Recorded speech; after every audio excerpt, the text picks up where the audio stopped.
On the night of November 12, 1966, two young couples made a decision that would forever change their lives and introduce the world to one of America's most terrifying cryptids. Roger and Linda Scarberry, along with Steve and Mary Millette, were driving to the abandoned TNT area outside Point Pleasant, West Virginia, when they encountered something that defied every law of nature they knew. The TNT area was a relic of World War II, a sprawling complex of concrete igloos and underground tunnels where the government had once manufactured explosives. By 1966, it had become a desolate wasteland of crumbling structures and overgrown vegetation, the kind of place teenagers want to find privacy and excitement. The autumn air was crisp, and a thin fog rolled across the Ohio River Valley as the four friends drove slowly along the abandoned roads, their headlights cutting through the darkness like searchlights probing an alien landscape. It was Linda who saw it first. Standing near one of the concrete domes, motionless and massive, was a figure unlike anything she'd ever imagined. At first glance, it appeared to be a man, but as their car drew closer, the true horror became apparent. The creature stood over 7 feet tall, with broad shoulders and a humanoid shape, but where a head should have been, there were two enormous, glowing red eyes that seemed to pierce straight through the windshield and into their souls. "Stop the car," Linda whispered, her voice barely audible above the engine's idle. But Roger couldn't move. None of them could. They sat transfixed as the creature slowly turned its attention toward their vehicle, those hypnotic red orbs focusing on them with an intelligence that was both alien and terrifyingly aware. Then, in a movement that defied physics, the creature spread what they could only describe as wings. Not feathered wings like a bird, but leathery, membrane-like appendages that stretched an impossible 10 feet from tip to tip. The creature didn't flap or struggle to achieve flight. It simply rose into the air with a fluid grace that made their stomachs lurch with primal fear. Roger's paralysis broke, and he slammed the accelerator to the floor. The car lurched forward, tires screaming against the asphalt as they raced toward the main road. Behind them, impossibly, the creature followed, not flying the chaotic manner of a bird or bat, but gliding alongside their speeding car with an effortless precision that made their terror complete. Steve, twisted in the back seat to watch through the rear window, could barely form words. "It's keeping up," he gasped. "We're doing 70, and it's keeping up without even trying." The speedometer climbed to 80, then 90, then past 100 miles per hour as they raced through the winding roads toward Point Pleasant. The creature maintained its position beside them, never falling behind, never struggling, its red eyes never leaving their car. The creature's face, if it could be called that, was a void of darkness punctuated only by those blazing eyes. There was no mouth, no nose, no human features whatsoever, just an expanse of shadow that seemed to absorb the light around it. As they reached Point Pleasant's outskirts, the creature suddenly veered away, disappearing into the night sky as abruptly as it had appeared. Deputy Millard Halstead was working the night shift when the call came in. 15 years in law enforcement had taught him to recognize genuine terror, and something in Roger Scarberry's voice made him take this call seriously. The young man was clearly terrified, speaking in short, breathless sentences about a creature with wings and glowing red eyes. Against his better judgment, Halstead agreed to meet them at the TNT area. As his patrol car wound through the abandoned roads, his headlights illuminated something that made his blood run cold. There, pressed deep into the soft earth near the concrete dome, where the couples claimed to have first seen the creature, were tracks. But these weren't the tracks of any animal he recognized. They were enormous, at least 6 inches long, with what appeared to be claw marks extending beyond the main footprint. More disturbing still were the skid marks on the asphalt, evidence that a car had indeed accelerated rapidly from this exact spot. Whatever these kids had seen, Deputy Halstead knew with growing certainty that they hadn't imagined it. Within 72 hours of that first terrifying encounter, Point Pleasant Police Station was flooded with reports that would have seemed impossible just days before. The creature that the local newspaper had begun calling Mothman was no longer a single, isolated incident. It was becoming an epidemic of fear that gripped the entire community with each passing day. Marcella Bennett's encounter came on November 16th, just 4 days after the Scarberry sighting. She had been visiting friends who lived near the TNT area, carrying her infant daughter in her arms as she walked from her car to the front door. The evening was quiet, the kind of peaceful autumn night that made Point Pleasant feel like the safest place on earth. But as she approached the porch steps, a massive shadow fell across her path like a cloud blocking the moon. Looking up, Marcella found herself face to face with the creature that had been haunting her nightmares since she first heard about it on the local news. It stood less than 20 feet away, its wings partially extended, those terrible red eyes fixed on her and her baby with an intensity that made her knees weak. But this wasn't just a sighting. This was something far more personal and threatening than anything reported before. The creature didn't move, didn't make a sound, but Marcella could feel something pressing against her mind, a presence that seemed to be examining her thoughts, her fears, her deepest vulnerabilities. Her daughter began to cry, a high-pitched wail that seemed to break whatever spell the creature had cast.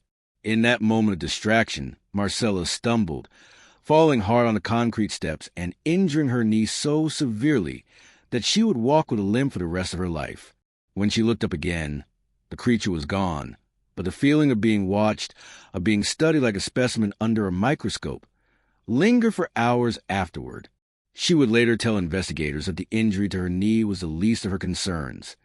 It was a sensation that the creature had somehow looked into her soul and found her wanting that would haunt her for decades to come. Connie Carpenter's experience was perhaps even more disturbing because it violated the sanctuary of her own home. On November 25th, she was watching television in her living room when her German shepherd began whimpering and backing away from the large picture window that faced the backyard. The dog, normally fearless and protective, was cowering behind the sofa, refusing to look toward the glass as if it could see something that terrified it beyond measure.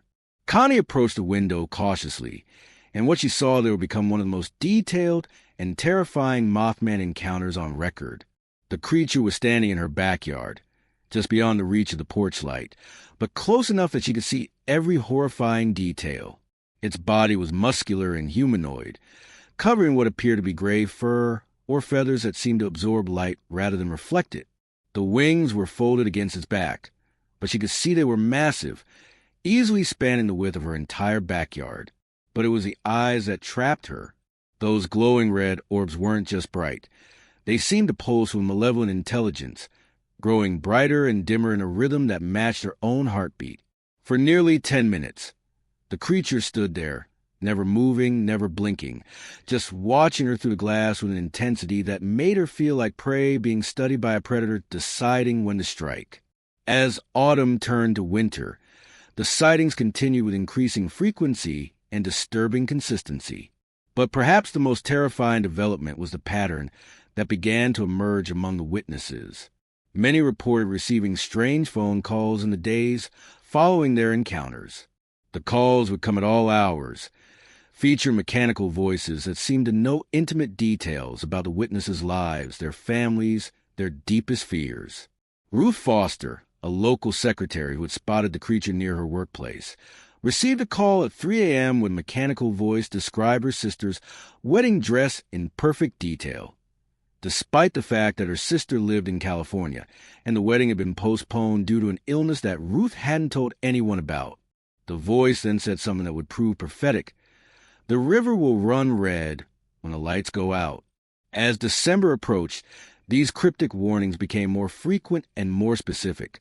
Multiple witnesses reported dreams and visions of a great disaster involving metal and water, of people screaming and falling, of a moment when the sky would be filled with the sound of tearing steel.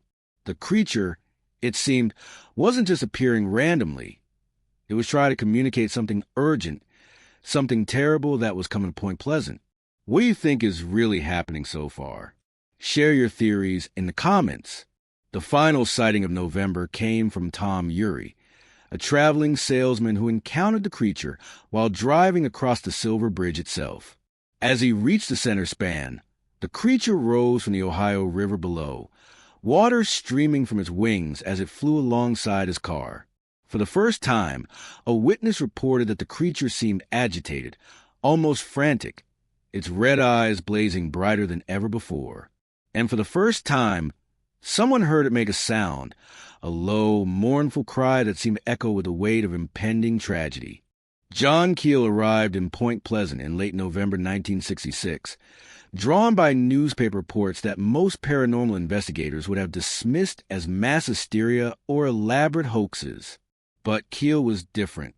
As a seasoned journalist who had spent years investigating unexplained phenomena around the world, he recognized the hallmarks of something genuinely extraordinary. What he discovered during his investigation would challenge everything he thought he knew about the nature of reality itself. Keel's first interview was with Mary Heyer, the respected local reporter for the Point Pleasant Register, who had been documenting the Mothman sightings with meticulous detail. Mary was no sensationalist. She was a veteran journalist with a reputation for accuracy and skepticism. But even she couldn't explain the patterns she was seeing in her own backyard. It's not just the creature itself, Mary told Keel during their first meeting at the local diner, her coffee growing cold as she spoke. It's everything else that's happening. Electronics are going haywire all over town. Car radios change stations by themselves. Streetlights flicker and die when certain people walk by. And the animals, John, the animals are terrified. Dogs won't go near the TNT area. Cattle are breaking through fences to get away from certain fields. But the most disturbing element of Mary's investigation was the discovery that the Mothman witnesses weren't just seeing a creature. They were experiencing visions, detailed, vivid premonitions of disasters that felt more real than dreams. Linda Scarberry had seen a school bus crash 3 days before it happened, describing the exact intersection and the color of the children's clothing. Steve Millett had dreamed of a house fire on the exact street, where one occurred a week later, complete with details about which room the fire would start in. Keel began interviewing every witness personally, using techniques he had developed during his years of paranormal research. What emerged was a pattern so consistent and detailed that mass hallucination seemed impossible. Each witness described not just visual encounters with the creature, but a form of communication that bypassed normal speech entirely. The Mothman, they claimed, transmitted information directly into their minds, images, emotions, and warnings about future events with clarity that left them shaken for weeks afterward. The most comprehensive account came from Newell Partridge, a local contractor who had encountered the creature on his own property. On the night of November 14th, Newell was watching television when his German Shepherd Bandit began acting strangely. The dog was staring toward the barn, hackles raised, emitting a low growl that Newell had never heard before, a sound of pure, instinctive terror. When Newell stepped onto his porch to investigate, he saw 2 red eyes glowing in the darkness near his barn. But this encounter was different from the others. As Newell watched, the creature seemed to project images directly into his mind, visions of twisted metal, rushing water, and people screaming as they fell from a great height. The images were so vivid and disturbing that Newell stumbled backward, nearly falling off his porch. When he recovered his balance and looked again, the creature was gone, but Bandit had disappeared as well. The dog was never found. Even more disturbing was Keel's discovery that similar creatures had been reported before other major disasters throughout history. His research uncovered accounts from Chernobyl workers who reported seeing a blackbird man in the weeks before the nuclear disaster. Survivors of the 1879 Tay Bridge collapse in Scotland had described a winged shadow that appeared repeatedly before the tragedy. Native American legends spoke of similar creatures that appeared before earthquakes, floods, and other natural disasters, always as harbingers of doom. The most chilling revelation came when Keel began mapping the Mothman sightings against the geography of Point Pleasant. Every major encounter had occurred within a 3-mile radius of the Silver Bridge, the town's primary connection to Ohio and a vital transportation link for the region. More specifically, the creature seemed drawn to the areas where the bridge's support structures were anchored to the riverbank. Dr. Robert Smith, a structural engineer whom Keel consulted, found this pattern deeply troubling. If something was systematically weakening that bridge, Dr. Smith explained, those anchor points would be exactly where you'd see the first signs of failure. It's almost as if this creature is drawn to structural vulnerability. Thank you for staying with us. The most shocking part is still coming. As December approached, the witnesses' visions became more specific and more urgent. Multiple people reported the same recurring nightmare, standing on the Silver Bridge during rush hour traffic, feeling the structure sway beneath their feet, hearing the sound of metal screaming as cables snapped one by one. In these visions, they could see the creature hovering above the bridge, its red eyes blazing like warning beacons, its wings spread wide as if trying to shelter the people below from some approaching catastrophe. December 1967 brought a harsh winter to Point Pleasant, but the cold weather did nothing to diminish the Mothman sightings. If anything, the creature seemed to become more active, more visible, and infinitely more disturbing in its behavior. The pattern that John Keel had identified was accelerating, and the warnings embedded in witnesses' visions were becoming impossible to ignore. The Silver Bridge had become the epicenter of the phenomena. Built in 1928, the suspension bridge was an elegant structure of steel and concrete that connected Point Pleasant to Gallipolis, Ohio. Every day, thousands of commuters crossed its span, never suspecting that they were traveling over what would soon become the site of one of America's most devastating structural failures. Mrs. Faye DeWitt lived in a house that offered a direct view of the bridge from her kitchen window.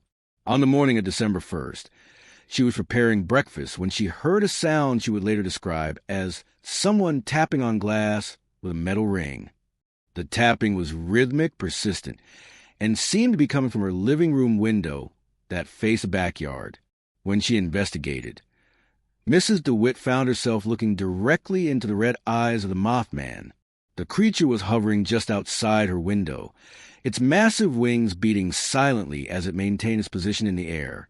But this encounter was different from all the others. The creature wasn't just watching her, it was communicating. Without any sound, without any movement of lips or mouth, Mrs. DeWitt heard a voice inside her head. The voice was ancient, tired, and filled with a sadness that seemed to encompass centuries of human tragedy. "The bridge will fall," the voice said.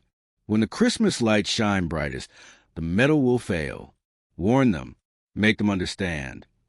The creature's eyes pulsed brighter as the message continued. 46 will die. The river will take them to cold. I have seen this before, in other places, in other times. The pattern repeats, and I am powerless to stop it. I can only warn.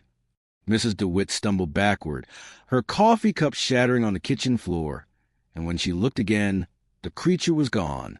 But the message remained burned into her consciousness with a clarity that made her question her own sanity.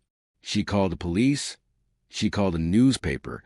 She even tried to contact the state highway department. Every official she spoke to assured her that the Silver Bridge was safe, that it underwent regular inspections, that her concerns were unfounded. The engineering reports seemed to support their confidence. The bridge had been inspected just 6 months earlier and showed no signs of structural weakness. The daily traffic load was well within design specifications. There was no reason to believe that the bridge was in any danger of failure. But the officials hadn't seen those red eyes, hadn't felt that ancient presence pressing against their minds with visions of impending doom. Harold Wagner, a local businessman, reported an encounter on December 8 that left him questioning everything he thought he knew about the natural world. He was driving home from a late business meeting when he saw the creature perched on one of the bridge's towers, silhouetted against the December moon. As he watched, the creature seemed to be examining the cable attachments, running what appeared to be clawed hands along the steel supports with the careful attention of an engineer inspecting for flaws. The next morning, Harold called the bridge authority to report what he had seen, but his concerns were dismissed as the product of poor lighting and an overactive imagination. However, his detailed description of the creature's behavior would prove prophetic when investigators later examined the bridge's failure point. Dr. James Webb, a local physician, had his own terrifying encounter on December 11th. He was making a house call to a patient who lived near the river when he saw the creature standing in the middle of Route 62, directly in the path of oncoming traffic. But the cars weren't stopping or swerving. They were driving right to the creature as if it wasn't there. Dr. Webb pulled over and watched in fascination and horror as car after car passed the Mothman's translucent form. The creature seemed to be studying each vehicle, its head turning to follow each car as it passed. Then, suddenly, it looked directly at Dr. Webb and spoke without words. The bridge remembers every car, every person, every moment of stress. Metal has memory, and this bridge has remembered too much. The most chilling encounter came from Margaret Blakeman, a telephone operator who worked the night shift at the local exchange. On December 13th, just 2 days before the disaster, she was alone in the building when every phone line began ringing simultaneously. The cacophony was deafening, but when she answered the calls, there was only silence on the other end, except for one line. Through the static and interference, she heard that same mechanical voice that had been plaguing Mothman witnesses for months. But this time, the message was specific and urgent. Tomorrow, when the workday ends and people rush home to their families, the bridge will remember why it was built to fail. 46 souls will learn that some warnings come too late. Margaret immediately called the police, the bridge authority, and every emergency service she could think of. But her warnings were dismissed as the delusions of a woman who had been working too many night shifts and listening to too many Mothman stories. The authorities had heard it all before. Point Pleasant had become a town obsessed with its monster, and they were tired of false alarms and hysteria. If you're still here, get ready. The final truth will change everything you thought you knew. The final sighting before the disaster came from multiple witnesses on December 14th. Throughout that day, over a dozen people reported seeing the Mothman near the Silver Bridge, but its behavior was unlike anything previously recorded. Instead of the calm, watching presence that witnesses had described before, the creature appeared frantic, almost desperate. It was seen flying back and forth across the bridge span, diving toward cars as it tried to stop them from crossing, hovering near the support cables with what witnesses described as obvious distress. Robert Towner, a construction worker who was driving home that evening, reported that the creature actually struck his windshield as he crossed the bridge, leaving behind a crack in the glass and a residue that he described as oily and warm like tears. The creature's eyes, he said, were brighter than ever before, but there was something different in them. Not malevolence, but desperation, as if it was running out of time to deliver its warning. That night, as Point Pleasant settled into sleep, the Mothman made its final appearance. Multiple witnesses reported seeing it perched atop the Silver Bridge's highest tower, its wings spread wide, its red eyes blazing like beacons in the darkness. For hours it remained there, a dark sentinel watching over the town that had become its temporary home. At dawn on December 15th, the creature was gone, but its work was complete. December 15th, 1967, began like any other winter Friday in Point Pleasant. The morning was cold and gray, with a thin sheet of ice covering the Ohio River and a bitter wind that cut through even the heaviest coats. Rush hour traffic was typical for a small town. Nothing extraordinary, nothing that would suggest that this day will be remembered as one of the darkest in West Virginia's history. At exactly 4:58 p.m., as the afternoon shift at the local chemical plant was ending and families were preparing for weekend, the impossible happened. The Silver Bridge, which had stood for 39 years as a symbol of progress and connection, began to fail in a way that defied every engineering prediction and safety protocol that had been developed since its construction. It started with a sound that witnesses would later describe as the most terrible noise they had ever heard, the sound of metal screaming under impossible stress. The bridge's main suspension cable, designed to support loads far exceeding normal traffic, snapped with a report like thunder echoing across the river valley. But this wasn't a gradual failure or the result of obvious overloading. Security cameras would later show that the bridge was carrying a normal load of 37 vehicles when the catastrophic failure began. The collapse happened with devastating speed that left no time for escape or rescue. Within 45 seconds, the entire span had crashed into the icy Ohio River, taking with it every car, truck, and bus that had been crossing at that moment. The water temperature was 34 degrees Fahrenheit, cold enough to kill within minutes, even for strong swimmers. But most of the victims never had a chance to swim. They were trapped in their vehicles as they plunged 60 feet into the river, the crushing impact and icy water claiming their lives almost instantly. Among the 46 people who died that day were families returning from Christmas shopping, workers heading home after long shifts, and children who would never see another holiday. Each victim represented a life cut short, a family destroyed, a future that would never be realized. The tragedy was made even more heartbreaking by its timing. Just 10 days before Christmas, when the bridge would normally have been decorated with holiday lights and filled with the sounds of celebration instead of the screams of the dying. But for those who have been following the Mothman sightings, the disaster carried an additional layer of horror that went beyond immediate tragedy. Every major witness to the creature had either avoided the bridge that day or had experienced an overwhelming compulsion to stay away from the river that they couldn't explain. Linda Scarberry later revealed that she had planned to cross the bridge that evening to visit relatives in Ohio, but had been consumed by an inexplicable dread that kept her home. Connie Carpenter admitted that she had changed her route to work that morning after having a nightmare about falling through broken metal into dark water.